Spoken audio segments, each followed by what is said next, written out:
I write this testimony with hands that no longer entirely resemble the ones I was born with. The left still functions as the Emperor intended, 5 fingers, ordinary flesh, the calluses earned through 32 years of service to the Astra Militarum. The right has begun to harden at the fingertips, the nails thickening into something that catches lamplight with a chitinous sheen. I have perhaps 3 days before the commissariat notices, perhaps less, but I must set this down while my mind remains mostly my own, while I can still distinguish memory from the whispers that have begun to nest in the spaces between my thoughts. My name is Sergeant Davros Kale, 3rd Company, 17th Platoon, 94th Mortisian Infantry Regiment. What I am about to confess is not treason, though it will be judged as such. It is simply the truth of what happened to us on Velikor the 7th, in the months after we broke the heretic siege of Hive Tertius, in the weeks when we thought we had won. The victory celebration lasted exactly 4 hours.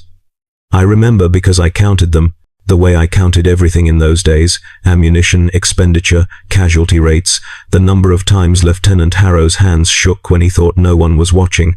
We had held the Eastern Gate for 96 days against traitor forces that should have overwhelmed us in 96 hours. The regimental commissar called it a miracle of faith. Colonel Ventris called it acceptable losses. I called it the end of something, though I didn't yet understand what. The Hive's bells rang across the ash-choked sky, great bronze throats casting sound across ruins still smoking with plasma fire. The men drank recaf laced with whatever stimulants the Munitorum had deemed acceptable for morale purposes. They laughed with mouths full of corpse starch rations. They didn't notice that the bells sounded wrong, not discordant exactly, but layered, as if each peal carried an echo that arrived before the original sound. I noticed because I had stopped sleeping properly 3 weeks earlier, after we'd cleared the traitor positions in the subterranean transit network beneath the eastern approach. The official report called it a successful purge operation.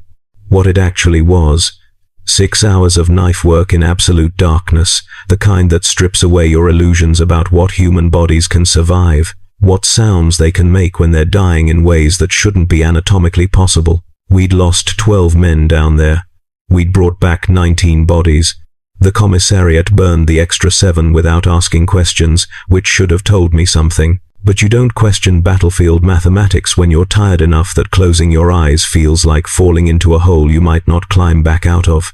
The mutations started with Private Thessian, though I didn't recognize them as mutations at first. He'd been assigned to perimeter watch on the 4th night after the bells stopped, stationed at checkpoint 9 overlooking what remained of the merchant quarter. When I found him at dawn, he was standing exactly where he was supposed to be, Lazrifel held in proper port arms position, facing the correct direction.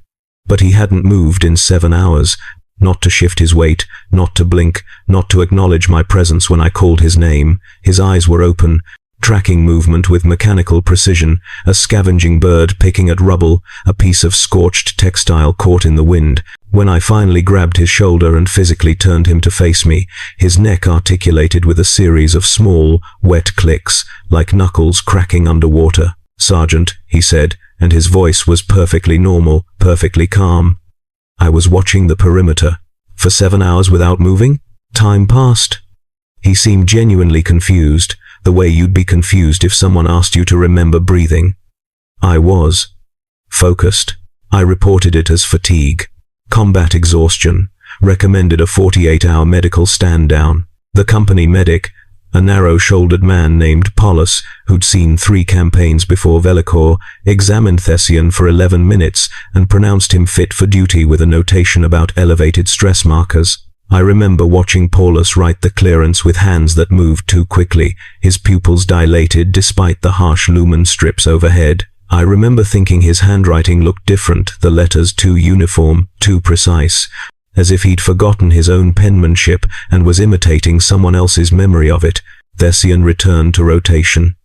3 days later, he was found in the ablutions block, standing motionless under a water recycler that had been running cold for unknown hours. His skin had gone the color of fresh ash. When Corporal Venn tried to move him, Thessian turned and smiled with too many teeth, not because he'd grown more, but because his lips had receded, peeling back to expose gums that gleamed wetly in the artificial light.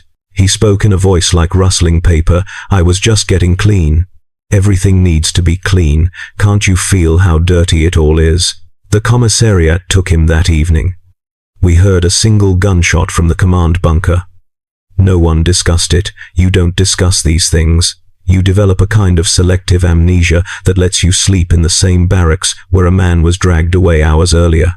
You focus on your duties. You maintain your equipment. You recite the litany of protection with the same mechanical precision that Thessian used for watching empty streets, and you don't think about how the words feel different in your mouth now, how they seem to catch on your tongue like burrs. The second case was Trooper Macris, 5 days after Thessian's execution. Macris had been solid, reliable in the way that good soldiers are not brilliant, not particularly brave, just deeply competent at staying alive and keeping the men around him alive in turn. He'd survived the siege without serious injury, which was statistically improbable enough to warrant respect. We'd shared watch duty more times than I could count, trading stories about our home worlds in voices kept low enough not to disturb the darkness.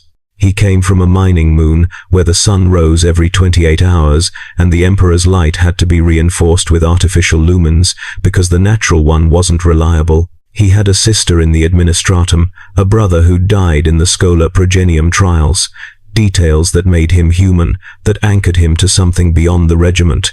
The change in him was subtler than Thessian's paralysis. He simply became better. His marksmanship improved dramatically. A soldier who'd been averaging 73% accuracy at 200 meters was suddenly placing 98% of his shots within a 6-centimeter grouping at 300. His reaction times shortened. His endurance increased. When we ran combat drills, he moved with a fluid efficiency that looked almost choreographed, as if he knew where the obstacles would be before he encountered them. Lieutenant Harrow commended him during morning assembly, held him up as an example of dedication, of what proper faith and training could achieve. I watched Macris accept the praise with an expression I couldn't quite pass, not pride, not embarrassment, but something flatter. Something that didn't quite reach his eyes, which had developed an odd quality in certain lights, a reflectiveness like water at night. When I pulled him aside after drills and asked him directly if something was wrong, he looked at me with those strange eyes and said, "I feel better than I ever have, Sergeant." Clearer, like I've been trying to see through fog my whole life, and someone finally turned on a light. "You've been sleeping?" Sleep seems inefficient now. There's so much to process. So many patterns I never noticed before. He flexed his hands, studying them as if seeing them for the first time. "Did you know that if you really pay attention, you can feel your pulse in your fingertips? Not just sense it, actually feel the blood moving, the cellular exchanges happening in real time. It's beautiful, Sergeant. Everything is so much more beautiful when you can actually see it." I should have shot him then.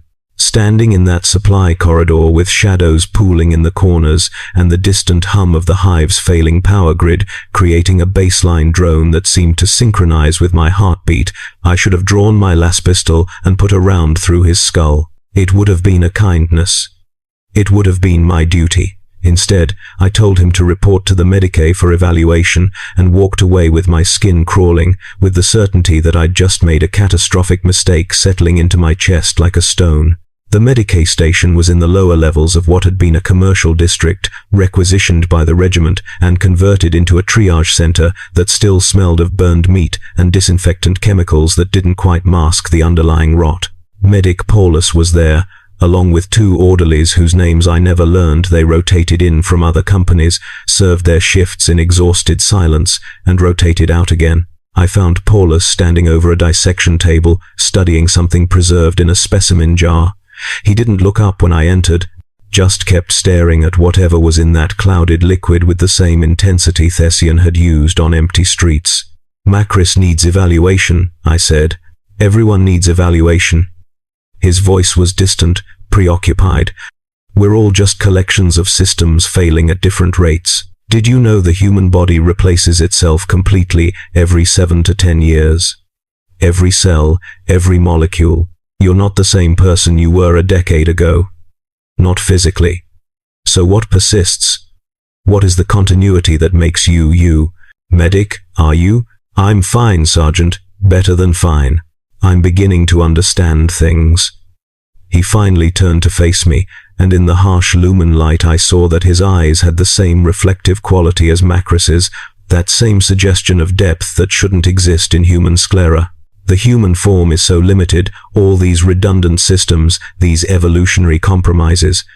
But there are other templates, other patterns, more efficient ones. I left without another word, my hand on my las pistol the entire walk back to my quarters. I filed an incident report with the company Vox operator, requesting immediate commissariat attention to potential corruption in the Medicae staff. The response came back within the hour. All medical personnel had been cleared by sanctioned psychers and showed no signs of taint. My report was noted and dismissed as stress-induced paranoia.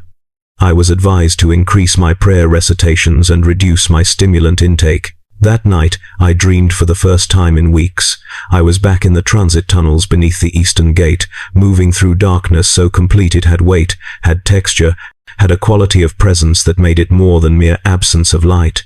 But in the dream I could see perfectly, as if the darkness itself was luminous, and what I saw were the walls. They were moving, not with any mechanical motion, but organically, breathing, pulsing with rhythms that matched my heartbeat, my respiration. The rockcrete and plasteel were shot through with veins, actual veins, carrying fluids that glowed with a phosphorescence like deep-sea organisms. And as I watched, I realized the walls were watching back, that they had always been watching, that everything we'd fought through and died for had been observed with an attention so vast and patient, it made human consciousness look like the flickering of a candle about to gutter out. I woke with my heart hammering, my fatigue soaked through with sweat that smelled wrong, acidic, chemical, like the discharge from infected wounds. My right hand was cramping, the fingers curled into a claw that took conscious effort to straighten. In the faint light leaking through the barrack windows, I saw that the fingernails had thickened noticeably, the edges gone dark and rigid. I spent 20 minutes in the ablutions block, scrubbing my hands with industrial solvent until the skin was raw and red. The nails remained unchanged, hardening. By the end of the second week after the siege's conclusion, 6 more men had exhibited symptoms. Corporal Venn developed a tic in his left eye that progressed rapidly, first just a twitch, then a constant spasm that pulled his eyelid into unnatural positions, and finally a complete inversion where the eye itself seemed to rotate in its socket, showing glimpses of something behind the iris that caught light at wrong angles. Private Kest's voice began to modulate unpredictably, sliding between registers that human vocal cords shouldn't be able to produce, subsonic rumbles that you felt more than heard, followed by frequencies that made your teeth ache. Trooper Seville's shadow detached from his body for 7 seconds during a routine patrol, visible to 3 separate witnesses before snapping back with an audible sound like tearing cloth. The commissariat's response was methodical, efficient, and ultimately futile. They conducted investigations, they performed loyalty screenings, they executed 11 men and women over the course of 9 days, each death preceded by abbreviated trials that concluded with the same verdict: corruption by the ruinous powers, sentence carried out immediately. The executions were public, conducted in the central mustering ground where the entire regiment could witness the Emperor's justice being dispensed. I attended every one. I watched the condemned kneel in the ash-stained mud. I watched the commissar, a hard-faced woman named Corvain with a augmetic eye and a reputation for absolute orthodoxy, place her bolt pistol against the base of each skull. I watched the bodies twitch and spasm even after the massive rounds had removed everything above the jaw. What I noticed, what kept me awake through increasingly fractured nights, was that the executions changed nothing. The mutations continued, the spread accelerated, and the pattern of it, who fell and who remained clean, who showed symptoms and who appeared untouched, had no discernible logic. It wasn't proximity to the corrupted. It wasn't time spent in the transit tunnels or exposure to the heretic forces. Men who'd never left the rear echelon positions began reporting symptoms. Soldiers who'd been neck-deep in the worst fighting remained clear. The commissariat's purges were like trying to stop a flood by shooting the water. Lieutenant Harrow called an officers' assembly on the 18th day. We met in what had been a municipal planning office, its walls still covered with maps of the hive's original street layout, a ghost of order imposed on a structure that had long since collapsed into managed chaos. 7 officers attended, myself, 3 other sergeants, a junior lieutenant whose name I can no longer recall, and Harrow himself. Commissar Corvain stood in the corner, a silent presence with her bolt pistol visible on her hip and her augmetic eye clicking softly as it tracked each speaker in turn. "We need to discuss the situation honestly," Harrow began, and I saw immediately that he was barely holding together. His hands shook constantly now, a tremor that started in his fingers and ran up his arms to his shoulders. He'd lost weight, his uniform hanging loose on a frame that had been solid muscle 2 months ago. "The official position is that we're dealing with isolated cases of corruption, that the purges are effective, that the regiment remains combat ready." "That position is a lie." The words hung in the recycled air. Corvain's augmetic eye rotated in its socket with a soft whir. "We're at 17% casualties to mutation," Harrow continued, his voice cracking slightly. "That's not counting the men who've been executed. That's just the confirmed cases that have been removed from active duty. The actual number is higher, I know it is, you know it is. Half of Third Company is showing preliminary symptoms. They're hiding it, covering for each other, and I don't blame them because what's the alternative? Report yourself for execution? Watch your squad mates get shot in the head for growing an extra finger or developing eyes that glow in the dark? You're describing a conspiracy of corruption," Corvain said, her voice flat and absolutely certain. "You're suggesting that the regiment as a whole has been compromised and that summary justice is insufficient. I'm suggesting that we don't understand what's happening." Harrow's hands slammed down on the table, the tremor making the impact erratic. "We cleared the tunnels. We purged the heretic positions. We sanctified everything the tech priests blessed, every wall, every weapon, every goddamn water recycler. The sanctioned psychers found nothing. No warp taint, no daimonic presence, no lingering corruption. So where is this coming from? How is it spreading? Why can't we stop it?" The silence that followed was broken only by the distant sounds of the hive machinery grinding, populations moving through arterial corridors, the ever-present low-frequency hum that every human habitation produces, and that you stop noticing until it suddenly changes pitch. I realized that the hum had been changing, very gradually, over the past 3 weeks. Deepening, developing harmonics, becoming something that resonated in your chest cavity, in your sinuses, in the hollow spaces of your skull. "I think we brought it back with us," I said, and everyone turned to look at me. "From the tunnels, something we couldn't see, couldn't measure, something that's been working on us from the inside out ever since." "The psychers cleared us," one of the other sergeants objected. "Standard procedure after underground operations. They would have detected, would they?" I held up my right hand, showing the hardened fingertips that I could no longer entirely hide. "Can you detect what's happening to me with any instrument the Imperium possesses? I feel fine. Better than fine, if I'm honest. Clearer. Stronger. My reaction times have improved. My night vision is better. I'm sleeping less and accomplishing more. By every objective metric, I'm becoming a better soldier." "So what would a psyker detect? Corruption or evolution?"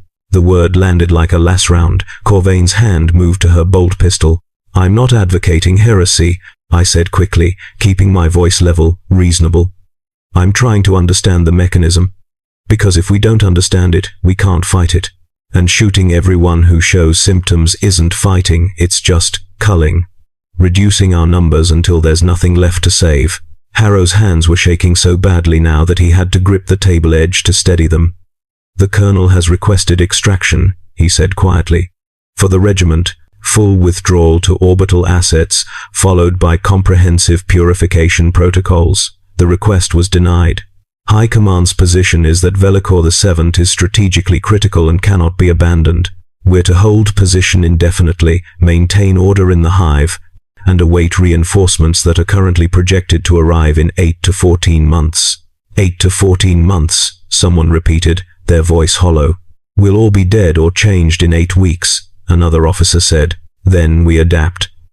The words came out of my mouth before I'd fully formed the thought behind them. "We acknowledge what's happening, we study it, we learn to manage it. Maybe it can't be stopped, maybe it's too late for that, but perhaps it can be. Directed, controlled, channeled into something that serves the Emperor's purpose rather than destroying it." Corvain's bolt pistol cleared its holster. The massive weapon looked even larger in her augmetic enhanced grip, the barrel steady and unwavering as it centered on my chest.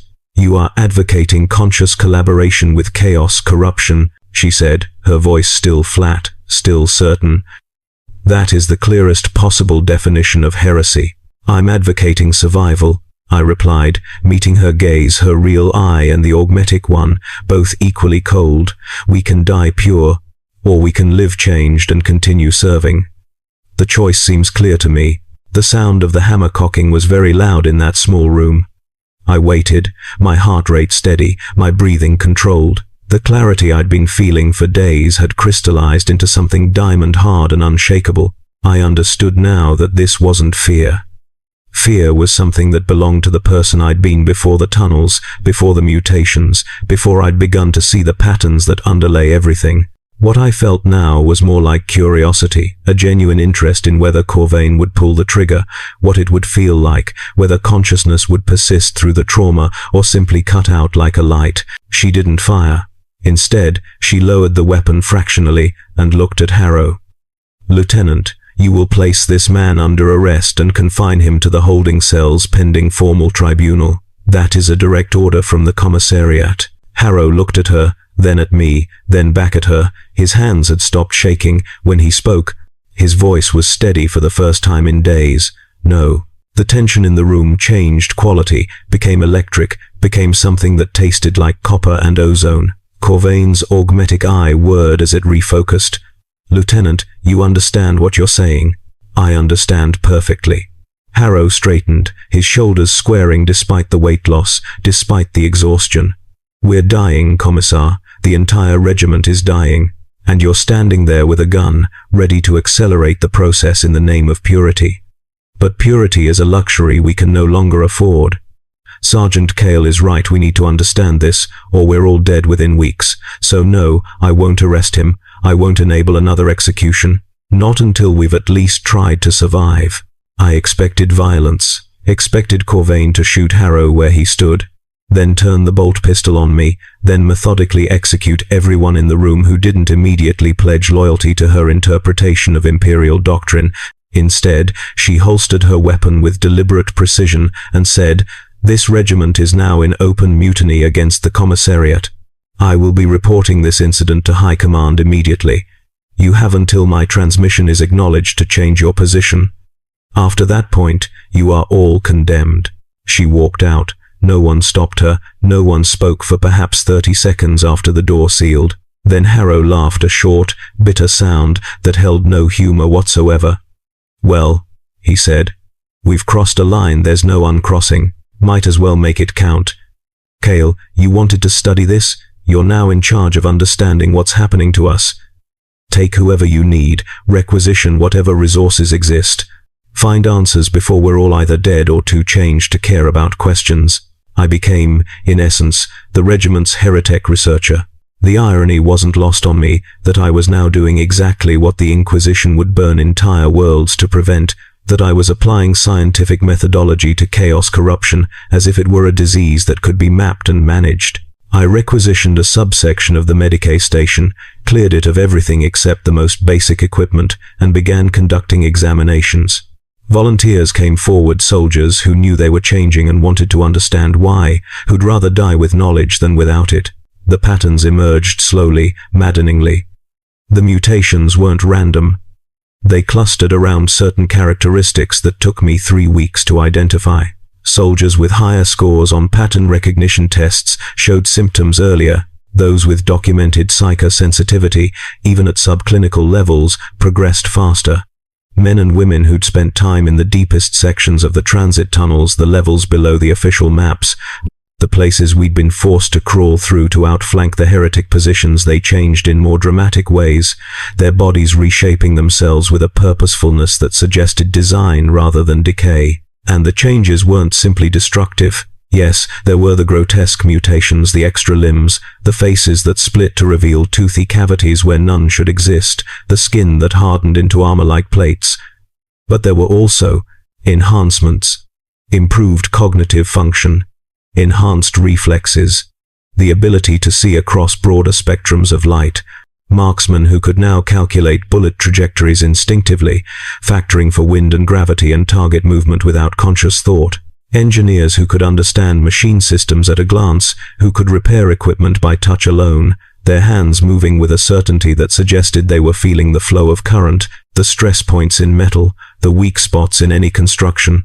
We were becoming something else. The question was whether that something could still serve the Imperium, still hold to the Emperor's purpose, even as our forms diverged from the human template he had intended for us. The answer came from an unexpected source.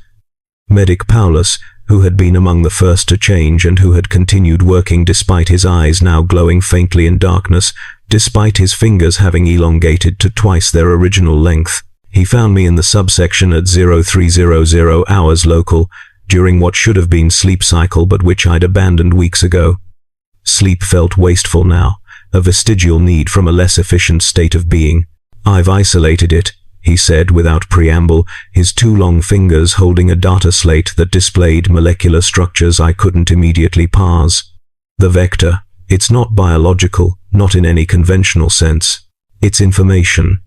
A pattern that reproduces by imprinting itself on neural tissue, on consciousness itself. The tunnels weren't physically corrupted, they were conceptually corrupted, infected with an idea so fundamental, so perfectly crafted, that exposure to it begins rewriting how you process reality. An idea that makes you mutate. An idea that makes you better at perceiving the underlying truth of things. His glowing eyes fixed on me with unsettling intensity. The material universe is a lie, Sergeant. A comfortable fiction that human consciousness imposes on quantum foam to make existence bearable. What we're experiencing, what we're becoming is just the shedding of that fiction. We're learning to see things as they actually are. And once you see it, you can't unsee it.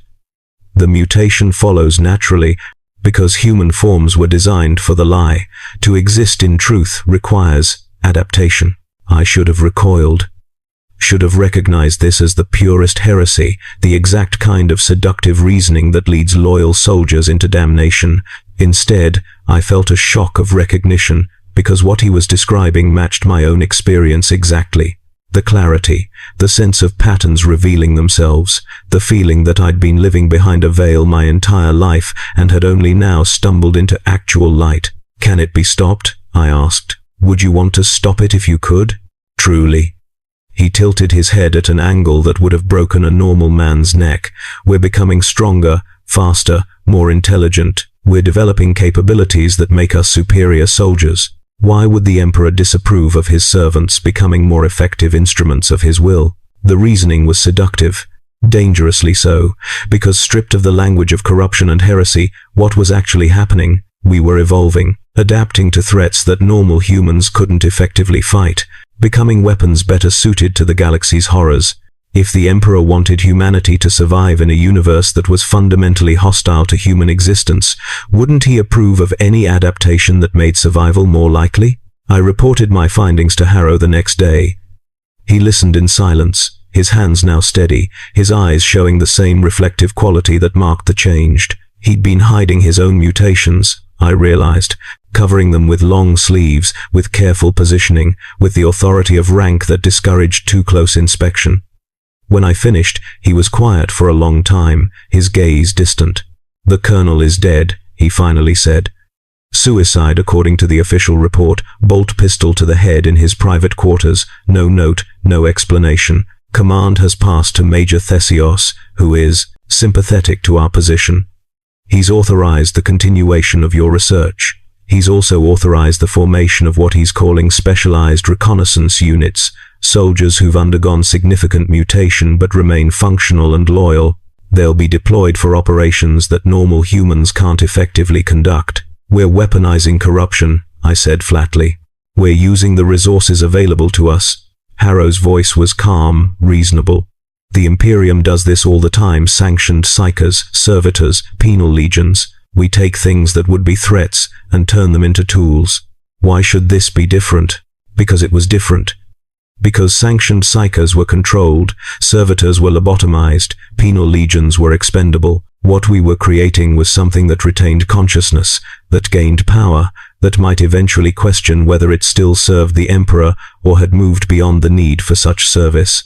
But I didn't voice these thoughts because I was already part of it, already changed enough that the old certainties felt hollow. The specialized units were formed within a week.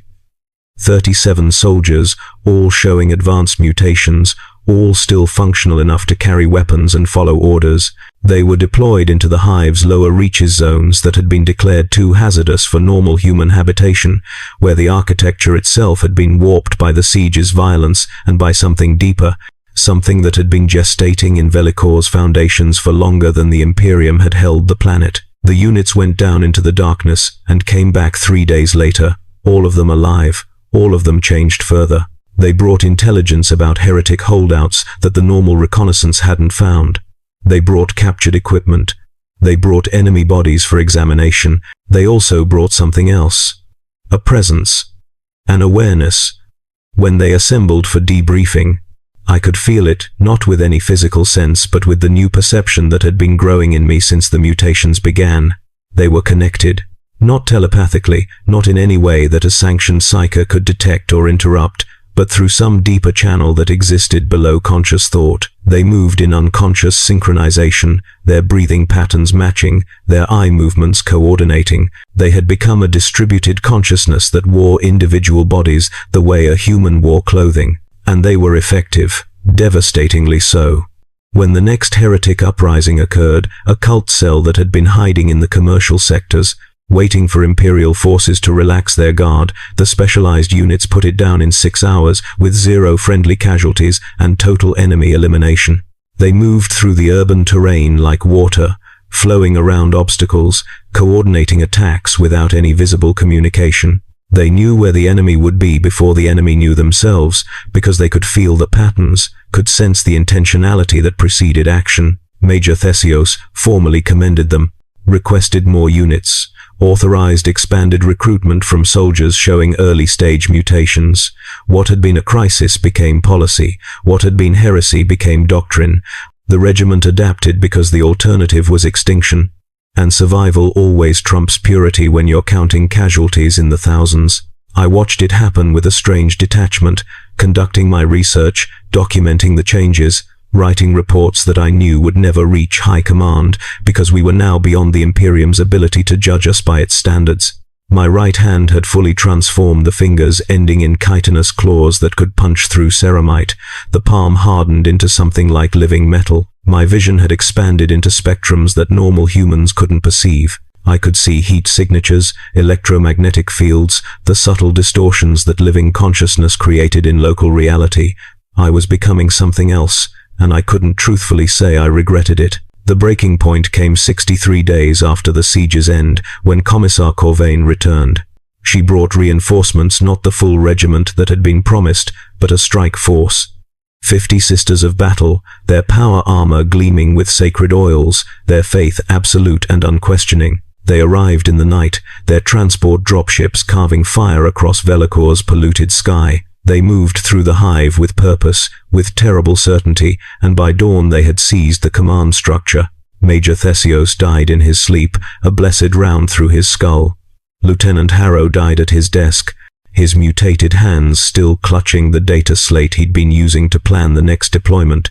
17 officers and 43 enlisted personnel died in the first hours, executed without trial, their bodies burned in sacred flames that were supposed to purify corruption, but which just produced smoke that smelled of burning meat and wasted potential. The sisters established a perimeter around the regimental barracks, set up heavy bolters covering every exit, issued an ultimatum through voxcasters. All soldiers showing any sign of mutation were to report to designated purification stations within 6 hours, or the entire structure would be subjected to orbital bombardment. There would be no negotiation, no clemency, only the Emperor's justice, dispensed with absolute conviction. I was in the Medicae subsection when the announcement came. Around me were 19 other changed soldiers, all of us too far gone to pass any inspection, all of us facing the choice between execution and extinction. We looked at each other with eyes that saw across spectrums, with minds that processed the tactical situation faster than unmodified consciousness could track. The mathematics were simple. We could submit and die immediately. We could resist and die eventually, taking some of the zealots with us. Or we could flee, vanish into the hive's depths, become the very thing the Imperium feared, rogue elements beyond control, beyond redemption. They don't understand, Paulus said, his voice modulating through frequencies that made the equipment hum sympathetically. They think we're lost, corrupted. But we're not lost, we're found. We've discovered something true, and truth doesn't stop being true just because it's inconvenient for Imperial doctrine. Truth or not, they'll kill us for it, someone else replied. Then we make them work for it, I said, and felt the words settle into certainty. We show them what we've become, what we can do. Maybe they'll understand. Maybe they'll see that we're still loyal, still useful, still servants of the Emperor, even if we no longer look like his original design. It was naive, childishly so. But hope persists even in soldiers who've been changed beyond recognition, and we needed to believe that loyalty mattered more than form, that service could transcend appearance. We went up to meet them. 20 mutated soldiers walking calmly toward an execution ground, our hands empty of weapons. Our intentions as peaceful as anything can be when you're confronting zealots who've defined their entire existence around absolute purity. The Sisters of Battle stood in formation, their bolters raised and steady, their armor turning them into living icons of the Emperor's wrath. Corvain stood at their center, her augmetic eye tracking our approach with mechanical precision. You were given a choice, she said, her voice amplified by her armor's Vox system. Submit to purification or be destroyed. You have chosen destruction. We've chosen loyalty, I replied, raising my mutated right hand so everyone could see it clearly. We're still Imperial soldiers, still willing to fight and die for the Emperor. We just look different now. You are abominations, corruption given form. There is no redemption for what you've become. We're effective, Paulus interjected, more effective than we ever were as normal humans. We've put down 3 heretic uprisings since the mutations began, 0 friendly casualties, complete enemy elimination. We can serve better like this. The bolter fire cut him off. Heavy rounds designed to penetrate power armor punched through his chest, his skull, his torso. He disintegrated in a spray of matter that was no longer entirely biological, fragments of him splattering the rockcrete in patterns that held a strange, terrible beauty. The other sisters opened fire immediately, systematic and thorough. Bodies exploded. Screaming filled the air, not from pain but from frustration, from the sheer waste of it all. I ran. Not from courage failing, but from pure animal survival instinct that transcended conscious thought. My mutated body moved faster than it should have been able to, muscles enhanced by changes that I still didn't fully understand. I heard bolter fire tracking me, felt rounds pass close enough to tear my fatigues. Made it to a maintenance access, dropped into darkness that my enhanced vision turned luminous. Behind me, the firing continued for another 30 seconds, then stopped. Silence fell, broken only by the hive's perpetual machine hum. I spent the next 2 days in the underhive, moving through spaces that normal humans couldn't navigate, gaps in the architecture that required flexibility no unmodified spine possessed, temperatures that would have killed baseline metabolism, atmospheres thick with toxins that my adapted lungs processed without difficulty. I wasn't alone down there.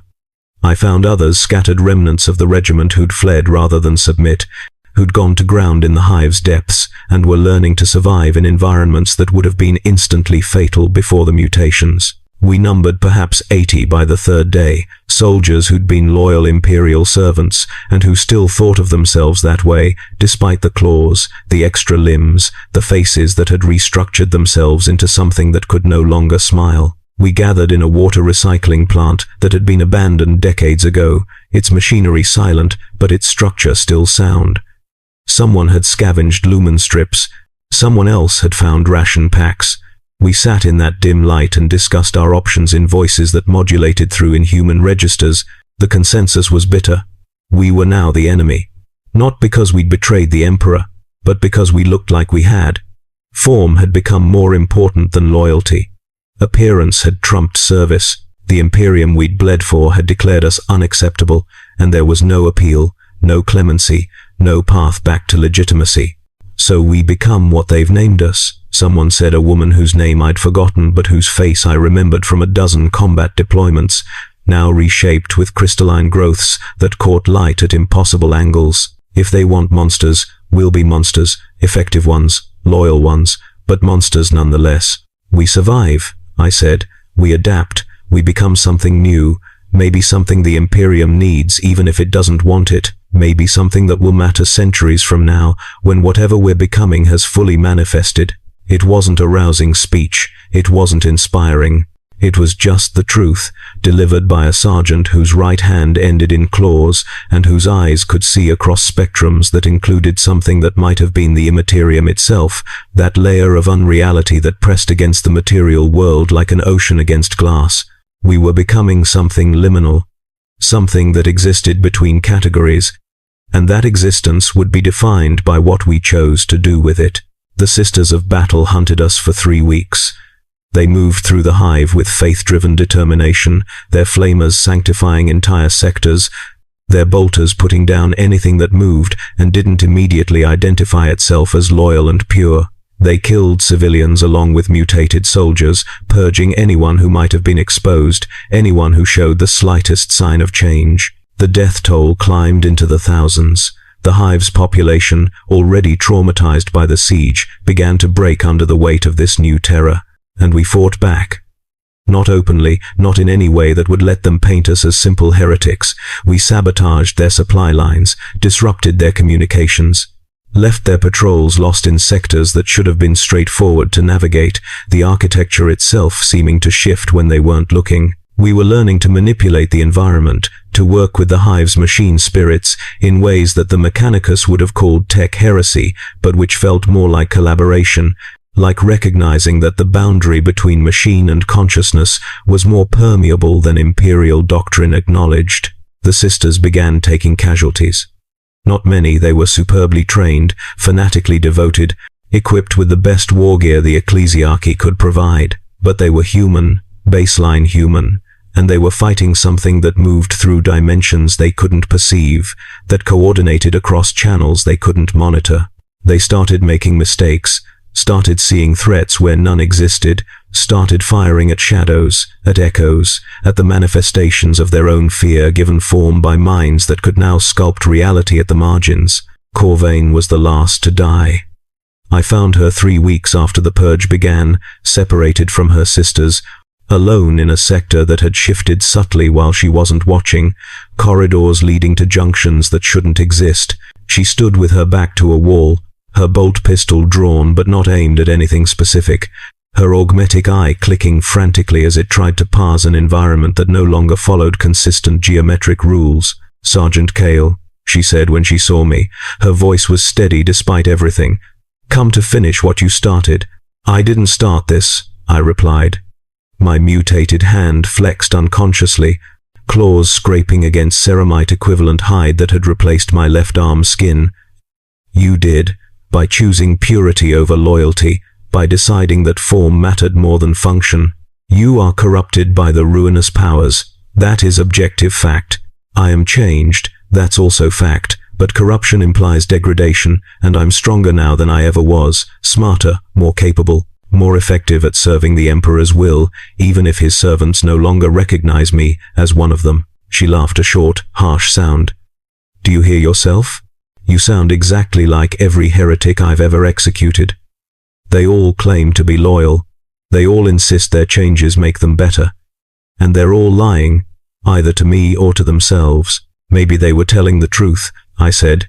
"Maybe the Imperium is so rigid, so locked into its definitions of acceptable and unacceptable, that it destroys its own greatest assets because they don't fit the templates anymore. There are no templates. There is only the Emperor's design, and you have strayed from it. You are lost, Sergeant, and I will be merciful by ending your suffering quickly." She raised the bolt pistol. I could have dodged. My reflexes were enhanced enough that I saw the firing sequence begin, saw her finger tightening on the trigger, saw the weapon's mechanism cycling, saw the round beginning its trajectory, but I didn't move.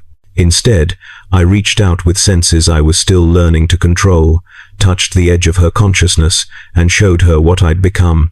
not through language or imagery, but through direct experience, the sensation of existing across multiple states simultaneously, of perceiving reality as a fluid construct rather than a fixed stage, of being more than human without being less than loyal. She pulled the trigger. The round passed through the space where I'd been, where I still was from one perspective but wasn't from another. Her augmetic eye exploded in sparks and shrieking metal as whatever I'd shown her overloaded its pattern recognition systems. She screamed not from pain but from the sheer cognitive dissonance of perceiving something that her faith said couldn't exist, that her training said was impossible, that her entire worldview rejected as definitionally unreal. When she stopped screaming, she was unconscious, her remaining eye showing only whites. I could have killed her. Probably should have.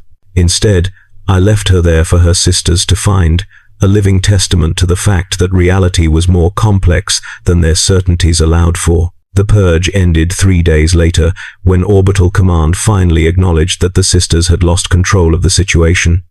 They pulled back to the hive's upper levels, established a cordon, and declared the lower sectors quarantine zones contaminated beyond redemption, to be sealed and eventually subjected to viral bombardment.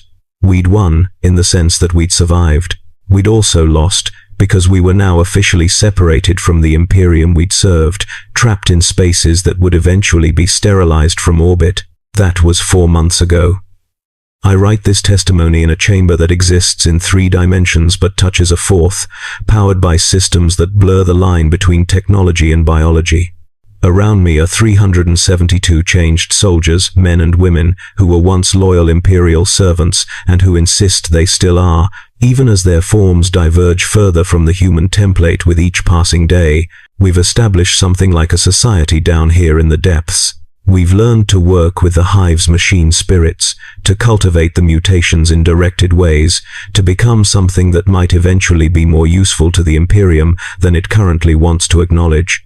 My right hand is no longer recognizable as a hand. It's become something like a living weapon, capable of interfacing directly with machinery, of manipulating matter at scales that require quantum perception. My eyes see across so many spectrums now that baseline reality looks like a thin veneer over infinite complexity. I sleep perhaps 2 hours a week, and when I do, I dream of patterns that span light years, of structures that exist in conceptual space rather than physical dimensions, of a truth so fundamental that human language breaks trying to describe it. I don't know if we're corrupted. I don't know if we're serving chaos or evolution, or something that doesn't have a name in Imperial Gothic. What I know is that we're alive, we're effective, and we're still fighting for humanity's survival, even if humanity no longer recognizes us as part of itself. Maybe that's enough. Maybe loyalty doesn't require acceptance. Maybe service can transcend form. Or maybe we're just damned, and everything else is rationalization. Maybe Corvain was right, and we're exactly what we look like, heretics who've convinced ourselves we're still loyal, monsters who've found sophisticated justifications for their monstrosity. I write this testimony not knowing which interpretation is true, knowing only that I've crossed lines I can never uncross, that the person I was died in those transit tunnels, even if something that remembers being him continues to exist. The hardening has spread to my left hand now. In 3 days, maybe less, I'll be unable to hold this stylus. But the transformation brings new capabilities, tactile sensitivity that can read data from surfaces by touch alone, strength sufficient to tear through ceramite, durability that renders most small arms fire irrelevant. I am becoming a weapon. The question is whose weapon, and whether intention matters more than effect. If anyone from the Imperium finds this testimony, I want them to know, we tried to stay loyal, we tried to serve, we were rejected not because we failed, but because we changed. And if that change damns us, then damnation is more complex than your commissars acknowledge. We are still his soldiers, even if we no longer wear his face. Remember that, when you finally come to finish what the sisters started.